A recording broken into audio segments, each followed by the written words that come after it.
Hey, what's up, Crypto Army? I'm Travis, your crypto newbie, bringing you my experiences. You have to learn things the hard way. Just a reminder, I'm not a financial advisor, and none of my content should be used as financial advice. Today, we're going to do a quick update on YieldZilla.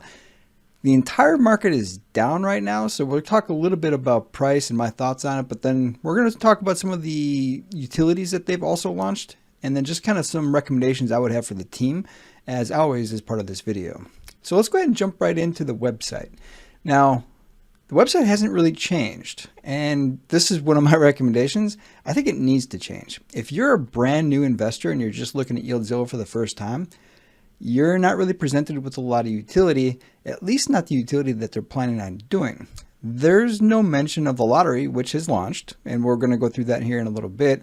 There's no mention of NFTs. There's really no mention of any of the utility that they've got planned in the future. And I think this is a problem for anybody that's coming to this particular token to see what their plan is for the future, or for how to maintain and sustain the 916,000% APY that this token gives you. And I think that can be a problem for new investors. So I think that they really need to do is do a facelift for their website and just update it with what they've got planned in the future. Now, as you remember, when I first covered this, I mentioned they don't have any utility mentioned on their website. That hasn't changed. Now, they've recently released some utility, and they're also planning on more utility moving forward. And I'm going to cover those in future videos. I'm only going to cover the lottery in today's video. But if we look through here, it's the exact same website. Nothing has changed. And I think that this could be due for a facelift, just to talk about some of the utilities that they're planning on doing and how they're going to sustain this ecosystem moving forward. There are a lot of rebase tokens right now, so it's getting more competitive for rebase tokens just because you've kind of got a lot of choices out there. And as you can see, it hasn't changed. It's the exact same website as the first time we looked at this project. So that will be my recommendation to the team, is just do a quick update just to make sure that everybody's aware of what their plans are moving forward. It doesn't have to have pictures. It just needs to explain what's going on. Now, there's not even a mention of the lottery at all in here. That's kind of a problem, because if you're looking for utility, you're not going to see it. But if you click on the view app right here, and I would actually put a little bit more emphasis on this, maybe put it at the top of the page. But if you're new to this, you might not necessarily see this kind of small word depending on how you get your screen set up. I don't know. I just think you need to actually put some emphasis on here in order to draw attention to this, because it's also their utility. Now, it shows you all the other stuff as far as, you know, the price and calculator and all that kind of stuff. There's a lot of really good information in here. I just think it needs to be some attention given to it, where investors that come look at this immediately know to go click on that and see more stuff inside their ecosystem. Again, just recommendations. This is what I think works for potentially future investors that want to look into this project. All right, so as we can see, the app works. Now, you still need to connect your wallet. I would prefer if you had the ability to just type in a BSC address and everything get updated versus having to connect a wallet. Now, I've connected a wallet, but I don't have anything in this wallet. It's just one that I've created for connecting to apps like this. I don't generally connect my wallets to anything unless I absolutely need to, or if I'm trying to buy something. That's one of my security preferences, is I just don't like connecting my wallet to anything if I don't have to. And for recording a YouTube video, I don't necessarily have to. And I'm not trying to show exactly how much I've got in my wallet. But as you can see, it's a great interface. They did a good job designing this. And if we click on account, you're going to notice there's nothing in there. I don't have anything in there. But if you were to click on this with your wallet, you would actually see all this information, and it can kind of show you what the future of your investment is going to be. I really like the calculator. They fixed some of the issues that I've mentioned in previous videos, so you can adjust all this stuff. So let's go ahead and adjust some things. Let's go ahead and put, we'll put 200. That's roughly 2,000 YDZ at today's price of 10.58. And if we look at it, we can see in 30 days, that 200 YDZ would accumulate to 445 as an estimation, and worth about $4,708. So again, if you've watched some of my previous videos where I actually go through a rebase calculator that's built in Excel, around every 28 days, it doubles. assuming that the price stays around the same price. And this is down significantly. We're going to talk a little bit more about price here in a little bit. This is actually down below their pre-sale value, so it's actually below. But I bought in on pre-sale. I've also bought a little bit more over the course of the couple weeks now, and I'm about broke even at this really low price because of these rebases. The rebases is really the power of this token and all rebase tokens. You continue to get that 2.5% every single day. Those tokens add up. So as long as the price stays fairly static, you're going to increase your position over time. Now let's go ahead and look at the lottery. Now here's more information that probably should have been on the main page, but it does put all the information here. 50% of the lottery goes to the winner. 25% is burned back to the black hole, and 25% goes into the marketing fund. Now, having watched a couple of these, I think the first one got up to around $8,000 or $9,000 of entries entered into it. And you can see they put the winner's address down here. Obviously, if you put a whole bunch in, it's just like any other lottery. If you buy a whole bunch of tickets, it increases your odds of winning. But it is random, and you can see that it's actually run by Chainlink VFR as far as the random selection, but it's a lottery. Now, I'm not a huge fan of lotteries. I generally don't buy lottery tickets because I never, ever, ever win lotteries. So I'm not necessarily going to be a huge user of the lottery, especially when the price of one entry is one YDZ token. And right now that's not bad. It's one YDZ token is about 1058 as we saw on the price. But what happens if it doubles or triples or turns into $100? Those tickets get kind of pricey for a lottery. But the amount that you're going to get, depending on how many people like playing lotteries, is also going to be up there pretty good.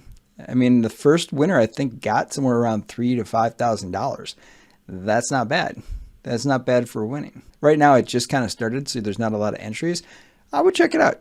If you like playing lotteries, this might be something for you. And it is completely random. But again, I don't generally win lotteries, so this isn't something that's going to appeal to me, but that's just me. Now, they've also got the ability to buy YDZ directly off of their app using the Bog Finance Dex aggregator, which is always nice. It's a great option to be able to do this directly from here. All right, so let's look at price. So as you can see, price is down. And it's actually, like I said before, below pre-sale value. So we're about $7-ish, $6 to $7 below pre-sale. And like I said, I bought a little bit more beyond pre-sale when it's buying the dip, and I bought the dip just recently as well. So I'm right around break-even point on my investment just because of all those rebases. Now, I bought at $17, and it's currently $10. I bought a lot more at $17 than I did at $10, just because it's the middle of the month, and I don't have a ton of money right now to buy more on the dip. But I'm basically break-even. And that's the power of rebase tokens. So as long as the rebases continue to come in and hopefully the price doesn't continue to go down, I'm going to be breaking even or making money over the long haul of this token. Let's go back to the calculator and emphasize this a little bit. So 200 YDZ at 1060, and you can see that the price updates on this automatically. What happens at the end of 30 days? Well, it about doubles or more than doubles because, again, 28 days is your doubling point. And this, again, assumes that the price stays the same. What about at the end of the year? 19 million if the price stays the same. What about if the price goes up? Let's just assume for a second that it doubles. 36 million. That's what 200 YDZ would accumulate to become over the course of the year, along with the price increase. What if the price goes down? What if it's $5? So it cuts in half. Well, I'm pretty happy with $9 million. I don't know about you. That's still pretty good. So my $2,000 investment at whatever value I bought it at, assuming that I bought 200 YDZ, would be worth $9 million at the end of the year. What if it's just $1? Well, unfortunately, it's only $1.8 million. I know it's not the 9, it's not the 36 million that we're looking for. It's only going to be worth $1.8 million for my $2,000 investment. So I guess you got to ask yourself, the question is, do you think that if you bought $2,000 worth right now, that a year from now, it would be worth more than $1. What if it's worth 50 cents? Sheesh, $2,000 only accumulated to $916,000 over the course of the year. I think you see the point here. Now, there's a lot of rebase tokens out there, and there are some that are copying what YieldZilla is doing as far as their APYs. I think one's even like 1 million. Now, I don't know if 1,022,000, whatever that one, there's a couple of them that are coming out at the 1 million APY range. I don't know that they're any more practical than 916,000. I can't tell you. But how does it compare to the ones that are at 300,000? Are they less likely, more likely, or just as likely to succeed at the end of the year? Now, 300,000 APY is still a phenomenal APY. Really, any of these rebase tokens are pretty impressive for investment potential, but I like the potential of 900,000, and I really like the YieldZilla, Godzilla theme. So that kind of drew me to this particular project as far as why I'm covering it on the channel. It seems like if you're into rebase tokens, this is probably a pretty good one to try out, especially with today's price. And don't forget, I've also got that Excel rebase calculator that allows you to do some of these same kind of calculations, but you can actually see over time and you can do different things with it that I think would be beneficial also. But their actual calculator now is working as well, so it works pretty good to kind of see how things play out. Now, as far as holders, we're at 16,000 holders. That's pretty good. I think the last time I did a video was last week, and I want to say it was right around 6,000. So we've added around 10,000 holders in the span of a week. Now, a lot of these people are going to be very small investors because, again, if you just invest a small amount of money over the course of a year, it becomes a lot of money pretty quick because of the compounding of this token. So I think you're going to start seeing a lot of people just kind of spreading out their investments between projects where they buy $10 or $100 of a token, and then they do the same thing for a couple different rebase tokens to improve their odds. This is one of those ones I would do the same thing with. Again, not financial advice. I've told you I've invested in this project. So if it doesn't succeed, I'm right there with you if it fails miserably, unfortunately, but that's always a possibility as well. So always do your own research and only invest what you're willing to lose. I would prefer not to lose $2,000, but I still think the odds of that happening are still pretty slim. Now, why do I think that the price is dropping? Well, this doesn't help. And I've mentioned this on this channel before. This right here applies to thousands of tokens. And if you invest in other rebase tokens, it probably applies to those also. Most people don't renounce their contracts anymore because it does become necessary to make changes over time, and renouncing kind of locks them up. And there's a whole bunch of projects out there that are stuck because they renounced their contract and they're really regretting it at this point. I don't personally have any problems with them not renouncing their contract, but this probably isn't helping, and the team is working on getting this down. If I was the team, I probably wouldn't put a lot of emphasis on marketing until they get it down because you're throwing money away. I think a lot of investors won't understand how stupid this comment is and will use this as a justification not to invest. So I can kind of understand not wanting to put a lot of emphasis on marketing right now just because this is going to hurt the potential of this token to get invested in. I would probably put more emphasis on getting on CoinGecko for the people that go to CoinGecko. And just between you and I hate CoinMarketCap. The only reason I'm showing you CoinMarketCap is to talk about this banner here, and because it's currently not on CoinGecko to show you that. But you saw earlier I showed you PooCoin. I really don't like CoinMarketCap. I actually think this might be illegal because this right here is affecting the price, and potentially it's almost like slander. This right here could be put on thousands and thousands of different tokens on CoinMarketCap. I think there's probably a pretty solid lawsuit from the YieldZilla team that this has negatively impacted their project and was unjustified. And I'd like to say that this is the first time that this has happened with CoinMarketCap, but it's not. And that's why I always recommend people not use CoinMarketCap.